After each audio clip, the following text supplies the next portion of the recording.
Hello दोस्तों, welcome to our channel. दोस्तों, आज की इस वीडियो में हम बात करेंगे जो मध्य प्रदेश में पिछली बार 2017 में पटवारी का एग्ज़ाम हुआ था। उस एग्ज़ाम में जो मैथ सब्जेक्ट से क्वेश्चन पूछे गए थे 20 क्वेश्चन, उन क्वेश्चनों को हम यहाँ पर सॉल्व करेंगे। दोस्तों, है जो क्वेश्चन मैं आपको बताने वाला हूँ, एग्ज़ाम 13 दिसंबर 2017 शिफ्ट 2 के एग्ज़ाम में जो मैथ सब्जेक्ट से पूछे गए थे वह क्वेश्चन है। तो यहाँ पर हम इन्हें सॉल्व करते हैं। दोस्तों, अगर आप पटवारी एग्ज़ाम की प्रिपरेशन कर रहे हैं तो यह क्वेश्चन आपके लिए काफ़ी इंपॉर्टेंट हैं। आपको इन्हें ज़रूर देखना चाहिए और इन्हें ज़रूर सॉल्व करना चाहिए। तो चलिए शुरू करते हैं। सबसे पहला क्वेश्चन है दोस्तों, एक आदमी की आयु उसके पुत्र की 4 गुनी है तथा 20 वर्षों में वह अपने पुत्र की आयु का दोगुना होगा। उन दोनों की वर्तमान आयु क्या होगी? तो हम यहाँ पर आदमी और पुत्र की आयु निकाल लेते हैं। आदमी की आयु क्या दी गई है? उसके पुत्र की 4 गुनी है, यानी कि पुत्र अगर x है तो आदमी की आयु हो जाएगी 4x। अब वो लगाया है 20 वर्षों बाद, प्लस कर देती हैं 20 वर्षों के बाद आयु क्या होगी, तो इसकी हो जाएगी आदमी की 4x प्लस 20। ठीक है, और जो पुत्र है इसकी हो जाएगी x प्लस 20। कितनी हो जाएगी? अपने पुत्र की आयु का दोगुना हो जाएगा। दोगुना हो जाएगा, कौन हो जाएगा? आदमी हो जाएगा। तो यहाँ पर पुत्र की आयु कितनी है? पुत्र की आयु है x प्लस 2, तो इसकी आयु का है दोगुना हो रहा है x, और इसकी यह हो जाएगा पुत्र की आयु का दोगुना। तो चलिए इसे हम सॉल्व कर लेते हैं। इसे हम सॉल्व करेंगे तो यह हो जाएगा 4x प्लस 20 बराबर में जाएगा 2x प्लस 40। यहाँ पर x 4x में से 2x जाएगा तो 2x बच जाएगा, और यहाँ पर 40 में से 20 जाएगा तो 20 बचेगा। x की वैल्यू जो आ जाएगी वह आ जाएगी 10। ठीक है, अब हमें बताना है उन दोनों की वर्तमान आयु क्या होगी। तो उन दोनों की वर्तमान आयु यही है प्रेजेंट की। ठीक है, 4x प्लस 4x और x। तो दोस्तों, आदमी की आयु जो हो जाएगी वह हो जाएगी 4 इंटू 10 बराबर 40, और पुत्र की आयु हो जाएगी वह कितनी हो जाएगी? x है तो यहाँ पर x का मान 10, तो दोनों की आयु हो जाएगी 40 और 10 वर्ष। यही इसका आंसर है। चलिए नेक्स्ट क्वेश्चन देखते हैं। गुणन करें, यहाँ पर हमें इस संख्या को गुणा करना है। तो चलिए हम इसे सॉल्व कर लेते हैं। किससे करना है? 3xy से। तो 3xy ब्रैकेट में 5x square minus 8xy plus 6y² minus 3। तो इसे हम गुणा करते हैं तो यह हो जाएगा 15x³ बाय माइनस ये हो जाएगा 24x² y² प्लस हो जाएगा है 18xy³ और यह माइनस का हो जाएगा 3 3 का 9xy। यही इसका आंसर हो जाएगा। ऑप्शन में हम देखेंगे तो हमें यह मिल जाएगा 15x³ minus 24x² y² plus 18xy³ minus 9xy। तो इसका आंसर हो जाएगा। चलिए अगला क्वेश्चन देखते हैं। यहाँ पर संख्या दी गई है, अगर यह 18 से विभाज्य है तो यहाँ पर a का मान क्या होगा। यहाँ पर 18 को अगर हम देखें दोस्तों तो इसका 18 को हम विभाजित करें तो यह 9 से विभाज्य हो रहा है पूरी तरह से, और अगर इनकी दोनों की संख्याओं का योग देखें हम तो वह भी 9 हो रहा है, यानी कि यह संख्या 9 से डिवाइड हो जाएगी। 9 से अगर डिवाइड होगी तो इसका रूल क्या कहता है? 9 से विभाज्यता का नियम। 9 से विभाज्यता का नियम बोलता है अगर किसी संख्या के सभी अंकों का योग अगर पूरी तरह से 9 से डिवाइड हो जाता है, किससे? 9 से डिवाइड हो जाता है, तो वह संख्या 9 से डिवाइड हो जाएगी। तो चलिए इसे हम देख लेते हैं। यहाँ पर इसका योग करके देख लेते हैं। 7 plus a plus 3 plus 3 plus 2, तो हमारे पास आ जाएगा 7 3 10 3 13 और 2 15, 15 प्लस a आ जाएगा। ठीक है, अब यहाँ पर हमें 9 से डिवाइड करना है, तो यहाँ पर हम a की वैल्यू कितनी रखें ताकि यह 9 से डिवाइड हो जाए। तो अगर हम 3 रखते हैं तो यह हो जाएगा 18/9, तो यह पूरी तरह से डिवाइड हो रहा है। ठीक है, तो a का मान कितना आ जाएगा? a का मान आ जाएगा 3। यही इसका आंसर होगा। चलिए अगला क्वेश्चन देखते हैं। चित्र में कोण ए बी एवं सी 90 डिग्री है तथा बी डी बराबर बीई है। यदि कोण बी ई ए बराबर 25 डिग्री है तब कोण सी डी ई बराबर क्या होगा। तो यहाँ पर हम अगर इसे देखें दोस्तों, क्या बोला गया है? कोण ए बी सी कितनी है 90 डिग्री, यानी कि जो कोण है वह 90 डिग्री का है बी कोण, और एक कोण भी 90 डिग्री का है। यहाँ पर मैं लिख देता हूँ 90 डिग्री, और सी कोण 90 डिग्री। ये तीनों कोण 90 डिग्री के दिए गए हैं। और यहाँ पर आगे बोला गया है बी डी बराबर बी ई है, यानी कि बी डी जो कोण है वह बी ई दोनों समान है, ठीक है। और बी ई ए बराबर 25 डिग्री है, तो बी ई ये इस वाले कोण का मान कितना दिया गया है, इस वाले कोण का मान दिया गया है 25 डिग्री, ठीक है। अब हम इसे सॉल्व करते हैं। सबसे पहले हम इसे सॉल्व कर लेते हैं। तो यहाँ पर अगर हम इस वाले त्रिभुज की बात करें, मेन वाले की, तो इसका मान कितना है बी, इसका है ई, इसका है डी। जब बी का मान कितना दिया गया है 90, ठीक है। हम जानते हैं त्रिभुज के तीनों कोणों का योग कितना होता है 180। जब इसका 90 दिया गया है, इसे हम माइनस करेंगे तो फिर कितना बचेगा 90 बचेगा। तो इन दोनों कोणों में यह डिवाइड हो जाएगा, यानी कि अब बोला हमसे पहले यहाँ पर दिया गया है कि बी डी बराबर बी ई है, यानी कि ये दोनों सेम हैं कोण। तो यहाँ पर 90 को हम 45 में कर देंगे, ये हो जाएगा 45 डिग्री और ये हो जाएगा 45 डिग्री, ठीक है। अब हमारे पास ई की वैल्यू आ गई है 45। चलिए यहाँ पर लिख देते हैं ई कोण जो है वह 45 डिग्री का है, और डी भी यहाँ पर 45 डिग्री का है। अब यहाँ पर हमें क्या बताना है, कोण सी डी ई, यानी कि हमें इस वाले कोण का मान बताना है, पूरी डी वाले कोण का मान, ठीक है। और यहाँ पर जो आया है 45 डिग्री, ये आधा कोण का मान आया है, हमें पूरा बताना है। तो हमारे पास डी का मान है इधर आधा वाला, और यहाँ पर ई का मान है, ए का हमें पता है 90। यहाँ पर दोस्तों अगर हम इसे देखें तो यह पूरी तरह से चतुर्भुज है। चलिए इसके मान का रख लेते हैं ए सी ई और डी। इस वाले कोण की वैल्यू कितनी है 90 डिग्री है। इस वाले कोण की कितनी है 25 + 45, यानी कि 70 डिग्री इसकी है, ठीक है। और यहाँ पर सी की वैल्यू कितनी है 90 डिग्री दिया गया है। अब हमें क्या निकालना है डी का मान। तो जो चतुर्भुज होता है उसके कोणों का योग कितना होता है, चतुर्भुज के कोण कितने होते हैं का योग बराबर 360 होता है। चतुर्भुज के चारों कोणों का योग कितना होता है 360। तो यहाँ पर हमारे पास चार कोण हैं, A plus C plus E plus D, ठीक है, बराबर कितना है 360। ए का मान कितना है 90, और सी का 90, ई का 70, और डी का हमें निकालना है। तो यहाँ पर 360, इसे अगर हम जोड़ देंगे तो ये हो जाएगा 250 प्लस डी, और यहाँ पर 360 डिग्री, ठीक है। अब डी की अगर वैल्यू निकालेंगे तो वह आ जाएगी 110 डिग्री। तो यही हमसे पूछा गया है कि सी डी ई में डी का कोण कितना है, तो इसका आंसर हो जाएगा 110 डिग्री। चलिए अगला क्वेश्चन देखते हैं। यहाँ पर दोस्तों हमें माइनस करना है, तो चलिए इसे हम सॉल्व कर लेते हैं। 4.2 माइनस 3.2, इसे भी माइनस करते हैं 2.3 से। तो यहाँ पर हमें मिल जाएगा 4.2 माइनस, ये मिल जाएगा 0.9। इसे अगर हम 4.2 में से माइनस करेंगे, यानी कि 4.2 पॉइंट का माइनस करेंगे, तो यहाँ पर हमें मिल जाएगा 3.3। कितना आ जाएगा 3.3, यही इसका आंसर हो जाएगा। चलिए अगला क्वेश्चन देखते हैं।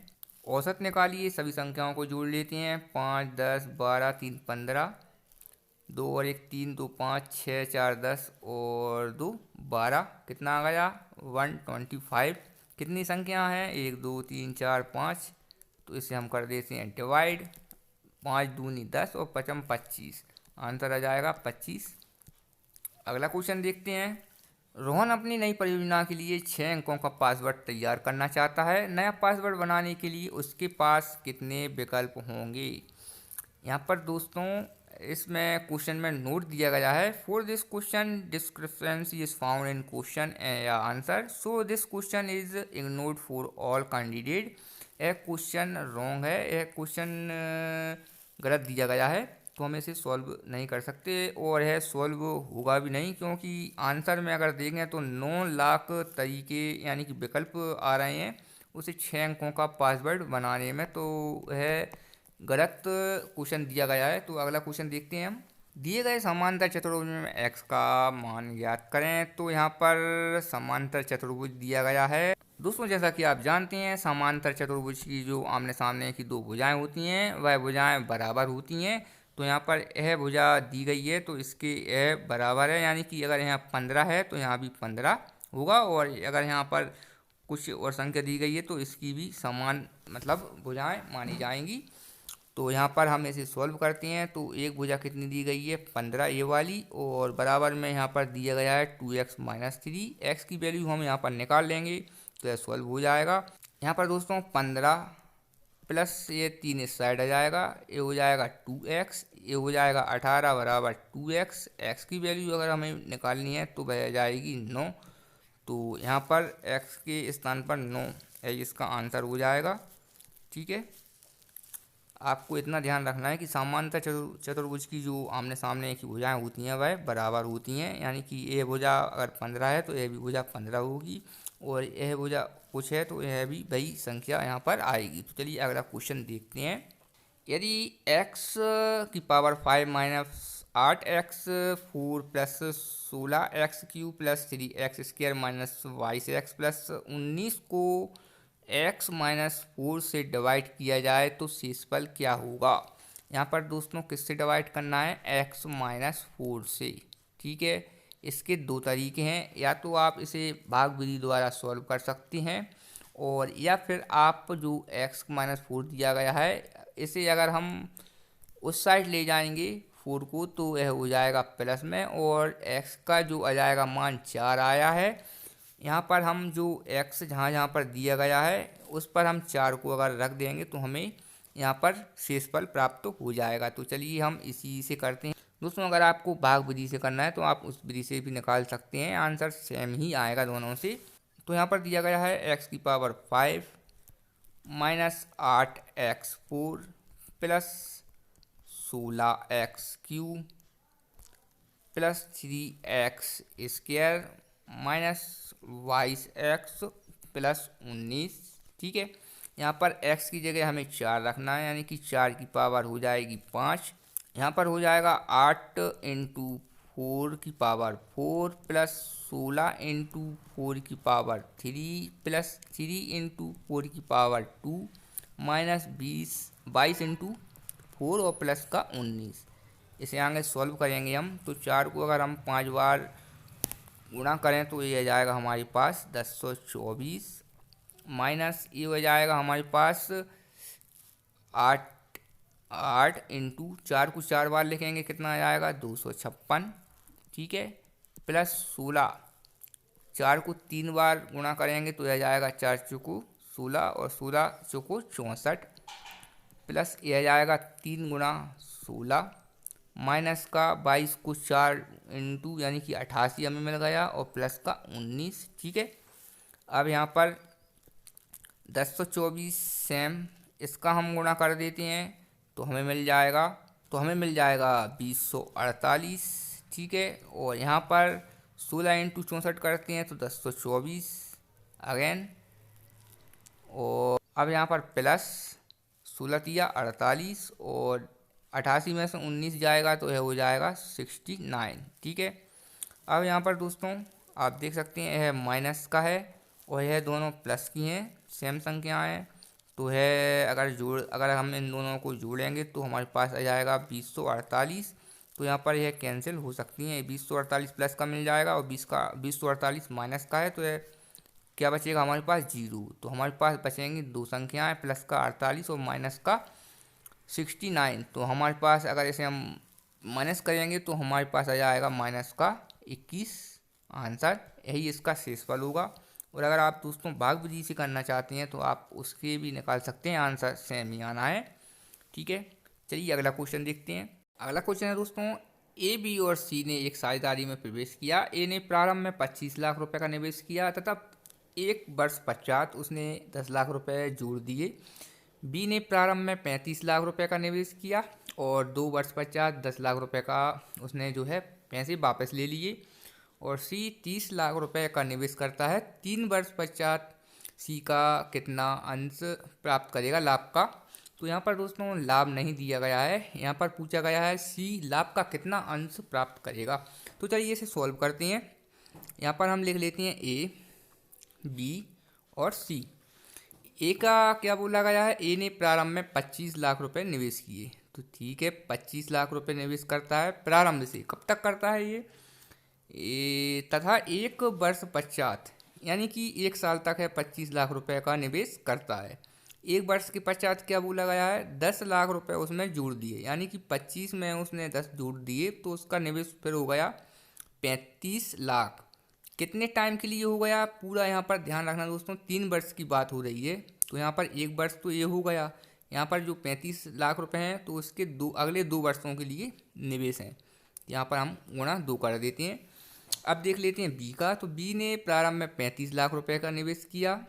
ठीक है, कितने टाइम से तक किया उसने, तो 35 लाख रुपए उसने दोस्तों 2 वर्ष तक किए, यानी कि 2 वर्ष पश्चात उसने क्या किया, 10 लाख रुपए वापस ले लिए। 35 में से उसने 10 वापस ले लिए तो फिर 25 बचा उसका, और यह कितने टाइम तक हो जाएगा, 1 वर्ष।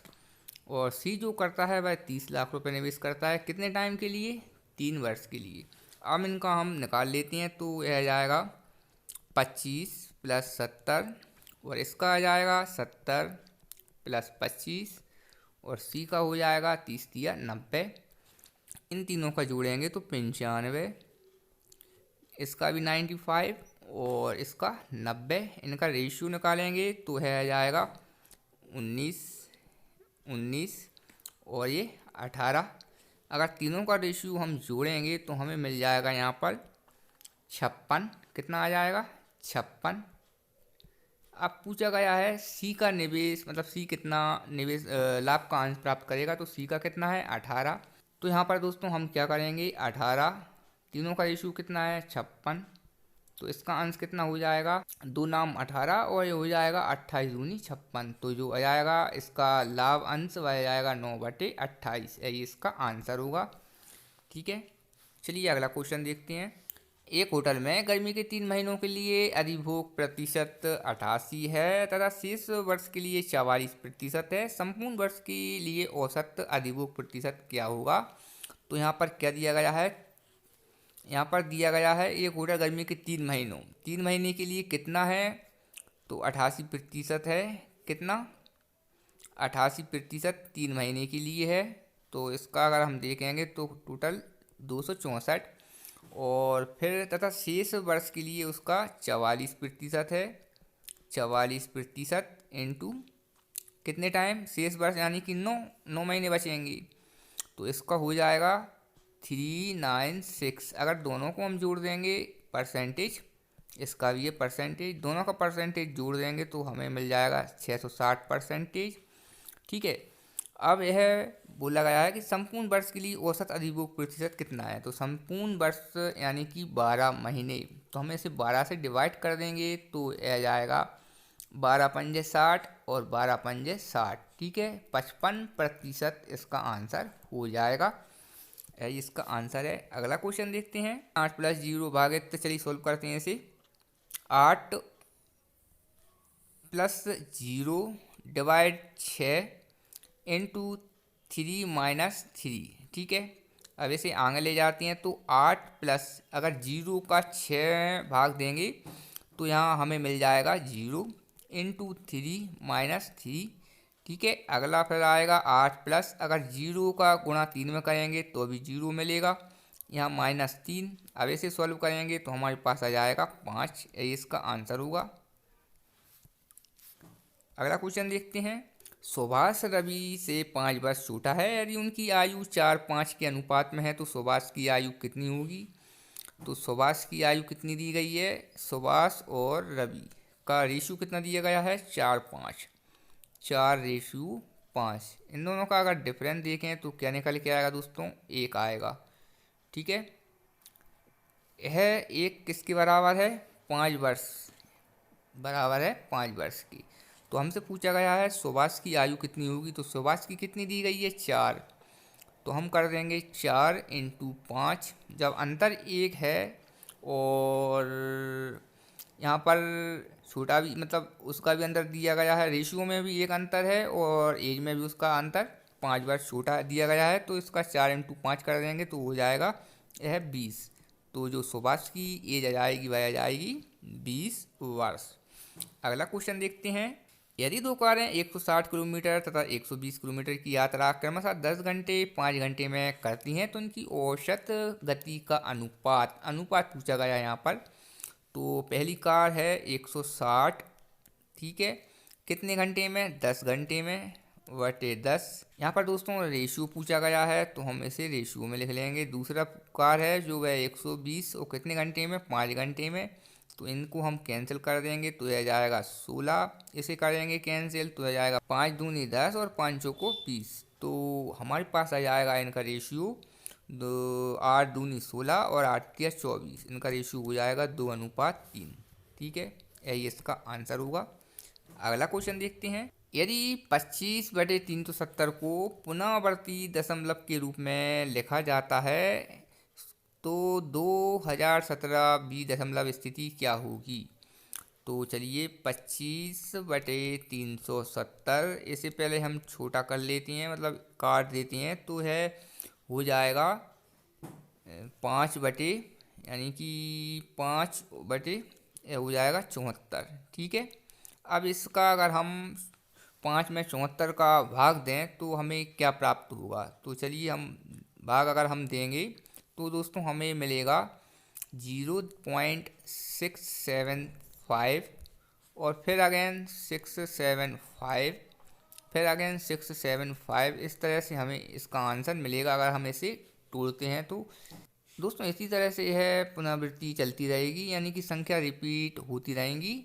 आप देख सकते हैं 3 संख्याओं रिपीट हो रही हैं। तो हम अब क्या करेंगे, क्या पूछा गया है 2017वीं दशमलव स्थिति क्या होगी। तो 2017वीं यह हम रिपीट देख लेंगे कितनी संख्या रिपीट चल रही हैं, 3। तो हम इसे 3 से अगर डिवाइड दे देंगे, भाग दे देंगे, यह जाएगा दोस्तों 3 × 18, फिर बचेगा 2 3 7 21 और फिर बचेगा यह 3 दूनी 6 2 बार चला जाएगा और प्लस 1 यहाँ पर शेष आ जाएगा। यानी कि अगर हम 672 को 3 से मल्टीप्लाई करते हैं तो हमें मिल जाएगा 2016 पूरा है। ठीक है, और हमसे पूछा गया 2017वां दशमलव स्थिति क्या होगी। यहाँ पर पूरा अंक हो रहा है 2016, यानी पूरी संख्या यानी कि 3 जोड़े में जा रही हैं और फिर 1 बच रही है, यानी कि अगला अंक अब क्या होगा। तो अगला क्या पूछा गया है, दशमलव के निरूपत में अगला अंक क्या होगा। तो यहाँ पर दशमलव के रूपत में अगला अंक 5 होगा, यही इसका आंसर हो जाएगा। यानी कि 2017वीं जो संख्या आएगी वह आ जाएगी 5। ठीक है, तो चलिए अगला क्वेश्चन देखते हैं। तो यहाँ पर दोस्तों समचतुर्भुज का परिमाप 100 सेंटीमीटर है तथा विकर्णों में से एक 48 सेंटीमीटर है। वर्ग सेंटीमीटर में समचतुर्भुज का क्षेत्रफल क्या होगा। तो हम बना लेते हैं एक समचतुर्भुज। ठीक है, इसकी जो भुजा हैं वह हो गई हैं ए। दोस्तों हम जानते हैं समचतुर्भुज की जो भुजाएं होती हैं वह बराबर बराबर होती हैं चारों। ठीक है, तो यहाँ पर हमें क्या दिया गया है, परिमाप। परिमाप देख लेते हैं, परिमाप बराबर दिया गया है 100। ठीक है, तो परिमाप क्या होता है, सभी चारों भुजाओं का योग, यानी कि ये आ जाएगा 4a। ठीक है, कितने 4 हैं, 4 4a और यह जाएगा 100। तो अगर a की वैल्यू हमें पता चलेगी तो वो हो जाएगी 25, यानी कि इनकी जो भुजाएं आ जाएंगी 25 25 आ जाएंगी। इधर भी 25, इधर भी 25 और इधर 25, इस साइड भी 25। सभी भुजाएं बराबर बराबर 25 के रूप में हमें मिल जाएंगी। ठीक है, अब यहाँ पर दोस्तों हम निकालते हैं समचतुर्भुज का क्षेत्रफल। ठीक है, अब यहाँ पर हमसे बोला गया है कि एक विकर्ण उसका 48 सेंटीमीटर, यानी कि दोस्तों जो विकर्ण यहाँ पर बना है वह कितना है, 48 सेंटीमीटर, पूरा 48 है। और अब हमें यहाँ पर क्या निकालना है, इसका क्षेत्रफल। तो क्षेत्रफल के लिए हमें क्या फॉर्मूला लगता है। तो समचतुर्भुज का क्षेत्रफल होता है, समचतुर्भुज का क्षेत्रफल बराबर होता है 1/2 इंटू पहला विकर्ण, विकर्ण 1 इंटू विकर्ण 2, दूसरा विकर्ण। तो हमारे पास एक विकर्ण है अगर हमारे पास दूसरा विकर्ण होगा तो हम समचतुर्भुज का क्षेत्रफल निकाल सकते हैं। तो हम एक और विकर्ण यहाँ पर कर लेते हैं, इसका विकर्ण हमें फाइंड करना होगा। तो जो यहाँ पर दोस्तों एक विकर्ण दिया गया है, पूरा जो दिया गया है 48 सेंटीमीटर दिया गया है, यानी कि अगर इसे हम डिवाइड करें तो ये 24 और 24 ये हो जाएगा आधा आधा। ठीक है, अब यहाँ पर हमें क्या करना होगा, हमें इस वाले विकर्ण का मान ज्ञात करना होगा कि इस वाले विकर्ण का मान क्या है, तभी हम इसका समचतुर्भुज का क्षेत्रफल ज्ञात कर सकते हैं। ठीक है, तो इसके लिए दोस्तों हमें यहाँ पर जो इसकी वैल्यू दी गई है 25, इस वाले विकर्ण की वैल्यू हमें ज्ञात करनी है और इस वाले विकर्ण की 24 दी गई है। तो इसके लिए हम पाइथागोरस प्रमेय का यूज करेंगे। पाइथागोरस प्रमेय से यहाँ पर हम इस विकर्ण का मान ज्ञात कर लेंगे। आप जानते हैं कि कर्ण स्क्वायर बराबर लंब स्क्वायर प्लस आधार स्क्वायर होता है। ठीक है, पाइथागोरस प्रमेय से, किससे? पाइथागोरस प्रमेय से। ठीक है, अब हमें कर्ण यहाँ पर क्या दिया गया है,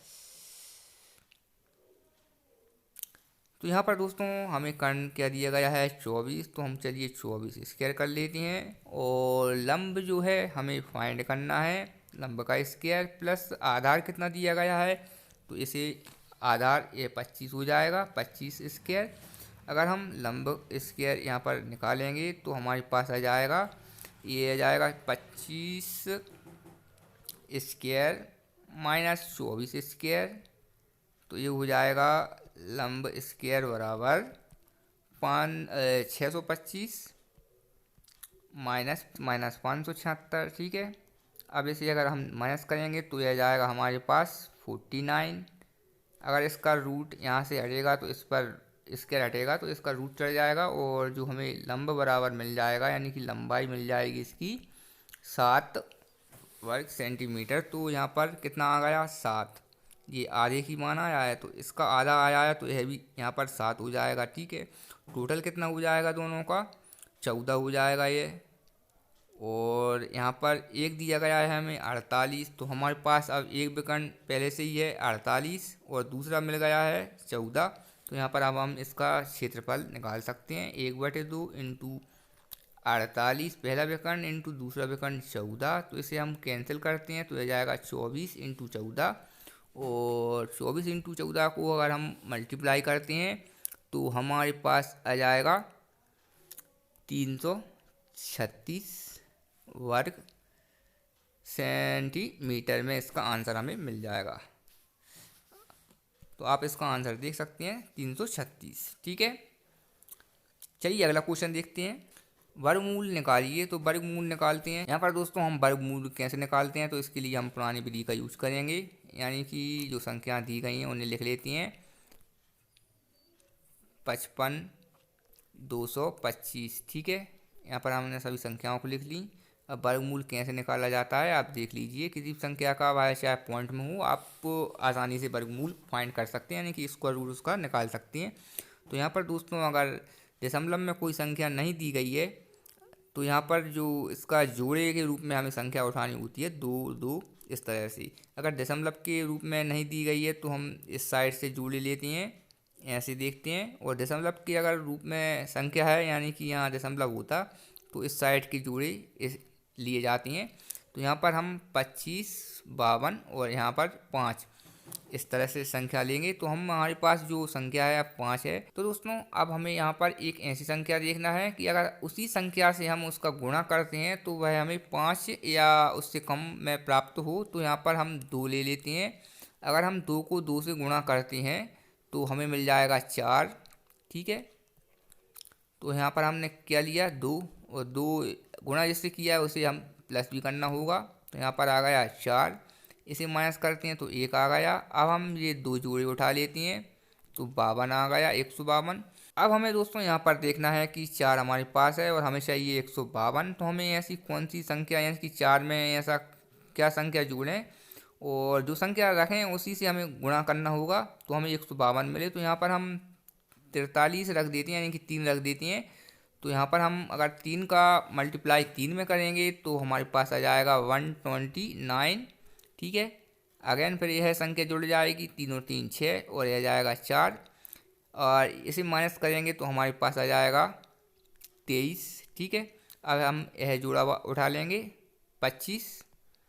तो यहाँ पर दोस्तों देखना है कि 46 में हम किस संख्या को रख के उसी संख्या से मल्टीपल करें कि वह इस संख्या से हमें मिल जाए। तो यहाँ पर अगर हम 46 में 5 रखते हैं तो और 465 जो संख्या बन गई है उसमें अगर हम 5 से मल्टीप्लाई करते हैं तो हमें मिल जाएगी पूरी संख्या 2325। ठीक है, 2325 हमें पूरी संख्या मिल जाएगी। और यहाँ पर हमें फिर से अगेन 5 को रखना होगा। तो यहाँ पर हमने किससे मल्टीप्लाई किया है, एक बार 2 से किया है तो 2 रख लिए, और एक बार फिर अगेन हमने 3 से किया है तो 3 रख लिए, और फिर इसके बाद यह 5 से किया है तो 5 रख लिए। तो जो इसका स्क्वायर रूट आ जाएगा वह हमें मिल चुका है। ठीक है, यही इसका आंसर है। अगर आपको दोस्तों समझ ना आया हो तो आप मुझे कमेंट करके पूछ सकते हैं, मैं उसका रिप्लाई ज़रूर दूंगा। अगला क्वेश्चन देखते हैं। अगला क्वेश्चन है दोस्तों यहाँ पर 23 की पावर 729 इंटू 78 की पावर 900 को अगर हम सॉल्व करें तो उसका जो आंसर आएगा उसमें अंतिम अंक यानी कि इकाई अंक क्या होगा वह हमें यहाँ पर बताना है। दोस्तों इस टाइप के क्वेश्चन में कुछ ट्रिक्स हैं, उनकी मदद से इन्हें आसानी से सॉल्व किया जा सकता है, जैसे कि मैं आपको बता देता हूँ। अगर दोस्तों यहाँ पर जैसे संख्या दी गई है 23, यहाँ पर दिया गया है 78, आपको नंबर नोट करके रखना है 1056। अगर यह इकाई के अंक में संख्या में यहाँ हो नंबर 1056 तो उनके ऊपर फिर संख्या के ऊपर जितनी भी पावर हो उनका इकाई अंक हमेशा यह संख्या ही आएगी। जैसे कि मान लीजिए यहाँ पर दिया होता 21 की पावर 729 दी होती, अगर इसे हम सॉल्व करते इसका इकाई अंक देखते तो इसका इकाई अंक हमें यहाँ पर 1 ही मिलेगा। इसी तरह से अगर हम देखें 25 या 26 मान लीजिए, तो इसके ऊपर जितनी भी पावर दी गई हो पावर से कोई मतलब नहीं है, यहाँ पर आपको देखना है इकाई अंक। तो अगर यहाँ पर इकाई अंक 6 है, हमने जान लिया कि 6 है, तो यहाँ पर इसका इकाई अंक क्या आएगा, फिर अगर इसे सॉल्व करेंगे तो इकाई अंक उसका 6 ही आएगा। तो यहाँ पर दोस्तों ऐसी कुछ भी कंडीशन देखने को नहीं मिल रही है कि अगर इकाई अंक में 1056 हो तो उनका इकाई अंक हम इस तरह से निकाल लें, वह नहीं होगा। तो अब यहाँ पर दूसरी कंडीशन आ जाती है। दूसरी कंडीशन होती है कि जो संख्या दी गई हैं जैसे कि इसकी पावर दी गई है उन पावर में हम 4 से डिवाइड दे देते हैं, और जो शेषफल आता है उस शेषफल को उस संख्या की पावर के रूप में लिखकर उन्हें सॉल्व करते हैं। तो मैं आपको वह बता देता हूँ। तो इसे कैसे करना है हम देख लेते हैं। 23 की पावर क्या दी गई है 729। ठीक है, और इंटू 78 की पावर क्या दी गई है 900। ठीक है, अब यहाँ पर इकाई अंक हमने देख लिया कि इसका इकाई अंक 3 है, इसका है 8। चूँकि क्या बोल रहा है नियम कि 1056 अगर इकाई अंक हो तो उनका अंतिम अंक यही संख्या होगी जो इकाई अंक है। तो यहाँ पर तो ऐसी कोई संख्या नहीं है क्योंकि यहाँ पर 3 है और यहाँ पर 8 है, तो हम इनकी पावर में 4 से डिवाइड दे देंगे दोनों साइड।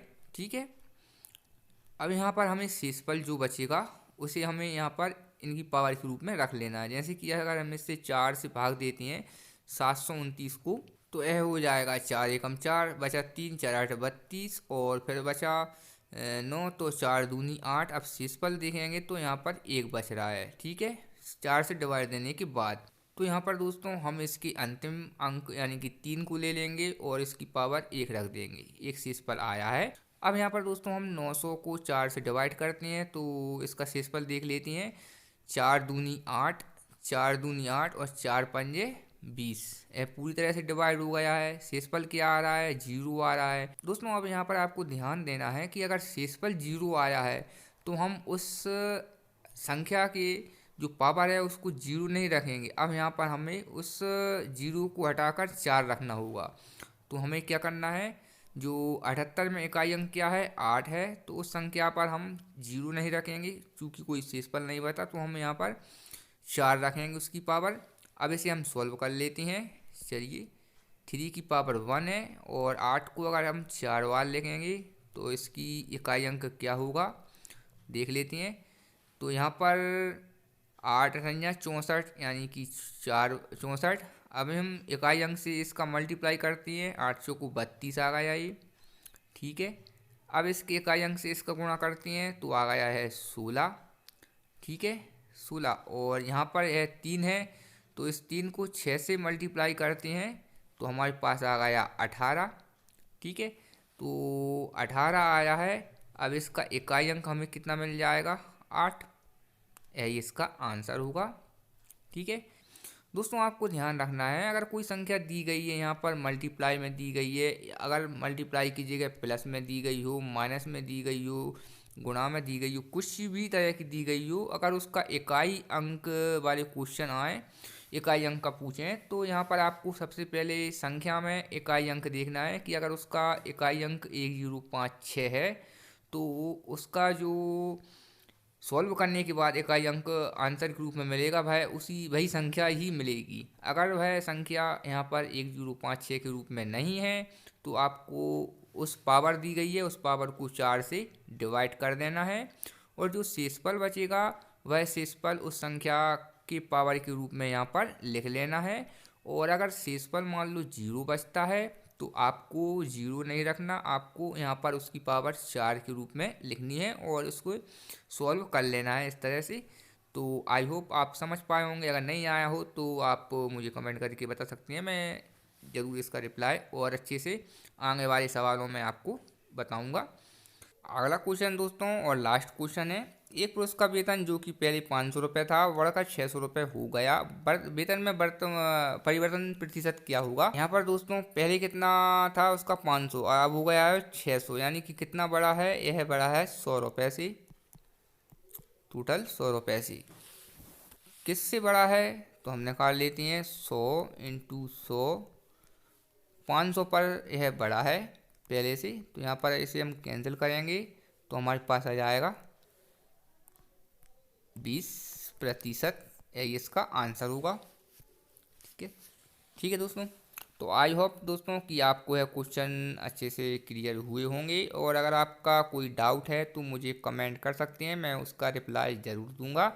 और दोस्तों अगर आपने जो पटवारी एग्ज़ाम के और भी सब्जेक्ट हैं जैसे कि साइंस, कंप्यूटर, जीके, उनके अगर दोस्तों आपने प्रीवियस सॉल्व पेपर नहीं देखे हैं तो वह आप इस चैनल पर प्लेलिस्ट में जाकर उन वीडियो को देख सकते हैं, जिससे कि दोस्तों आपकी पटवारी एग्ज़ाम की तैयारी अच्छी से हो जाएगी। और साथ ही दोस्तों यहाँ पर साइंस की आप क्लास देखना ना भूलें। दोस्तों साइंस क्लास में प्रीवियस ईयर के पेपर के साथ साथ आपके बेसिक और कॉन्सेप्ट भी क्लियर किए जा रहे हैं, तो वह वीडियो आप देखना ना भूलें, आपके लिए काफ़ी इंपॉर्टेंट रहेगी वह वीडियो, आप उनको ज़रूर देखें। और अगर आप चैनल पर नए हैं तो चैनल को सब्सक्राइब करें, वीडियो पसंद आए तो वीडियो को लाइक करें, दोस्तों के साथ शेयर करें। मिलते हैं अगली वीडियो में, धन्यवाद, थैंक्स फॉर वॉचिंग, जय हिंद।